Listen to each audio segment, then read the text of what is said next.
খানাকুলে বন্যা বিধ্বস্ত এলাকায় এবার জুনিয়র ডাক্তারদের অভয়া ক্লিনিক। বন্যা দুর্গত মানুষদের পাশে দাঁড়াতে আইএমএ এবং আন্তর্জাতিক গোসাইপাড়া একটানা ক্যাম্প করে আসছে। এবার বন্যা কবলিত খানাকুলের মানুষের পাশে দাঁড়াতে এগিয়ে এলেন কলকাতার জুনিয়র ডাক্তাররাও। সোমবার খানাকুলের বন্যা বিধ্বস্ত পাতুল এলাকায় আন্তর্জাতিক গোসাইপাড়ার ব্যবস্থাপনায় পাতুল গণেশ বাজার রিক্রিয়েশন ক্লাবে অভয়া ক্লিনিক নামে একটি মেডিকেল ক্যাম্প করা হয়। এদিন কলকাতা মেডিকেল কলেজের একটি টিম এখানে আসে। সেখানে অভয়া ক্লিনিক থেকে দুর্গত মানুষকে স্বাস্থ্য পরিষেবা ও ত্রাণ পৌঁছে দেন। গত কয়েকদিন ধরেই পাতুল এলাকা জলের তলায় ছিল। এখন কিছুটা জল কমতেই রোগের প্রাদুর্ভাব শুরু হয়েছে। তাই এদিন প্রচুর মানুষ জুনিয়র ডাক্তারদের অভয়া ক্লিনিকে ভিড় করেন। আগামী দিনে এভাবেই বন্যা দুর্গত মানুষের পাশে থাকবেন বলে জানিয়েছেন জুনিয়র ডাক্তাররা।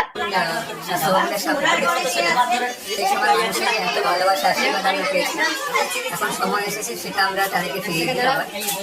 আমরা মেডিকেল কলেজ থেকে আজকে এসেছি এমসিকে দিয়ে জেডিএসের তরফ থেকে এসে আজকে যা ওষুধ দেখছেন সবই দেওয়া হচ্ছে, করা হচ্ছে, সঙ্গে খাবার রয়েছে, স্যানিটারি প্যাড রয়েছে। আর একদিন ধরে ভালোবাসা পেয়েছি সেটাকে সম্মান দেওয়া এবং মানুষরা আমাদের পাশে ছিলেন এতদিন সেটা সম্মান।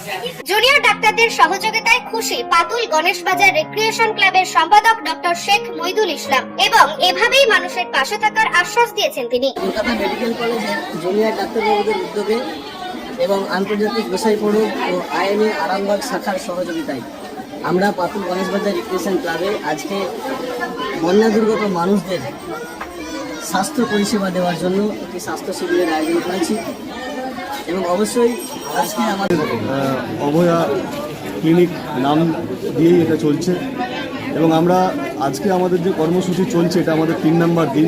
আমরা এর আগে পরপর 2 দিন সাধারণ মানুষকে রান্না করা খাবার দিয়ে সহযোগিতা করার চেষ্টা করেছি এবং আগামী দিনেও আমরা কিছু ড্রাই ফ্রুট এবং অবশ্যই কিছু শুকনো খাবার, চাল ডাল এগুলো দেওয়ার চেষ্টা করব।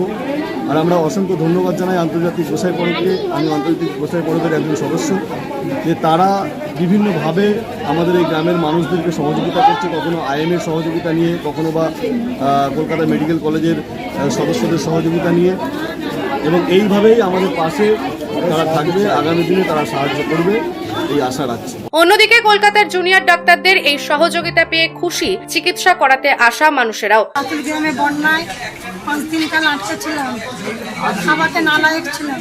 তার থেকে কলকাতা মেডিকেল কলেজ থেকে কিছু ডাক্তার আমাদের সহযোগিতা করার জন্য মেডিকেল কলেজ থেকে আসছে, এতে আমরা খুব আনন্দিত হয়েছি। ওষুধপত্র দিতে আরও বিভিন্ন জায়গায় ওষুধপত্র দিলে আমরা খুব আনন্দিত হয়েছি। এদিন প্রায় 500 জন মানুষকে চিকিৎসা পরিষেবা দেন জুনিয়র ডাক্তাররা। পরিষেবার শেষে অভয়ার বিচারের দাবিতে স্লোগানের মাধ্যমে ক্যাম্প শেষ হয়।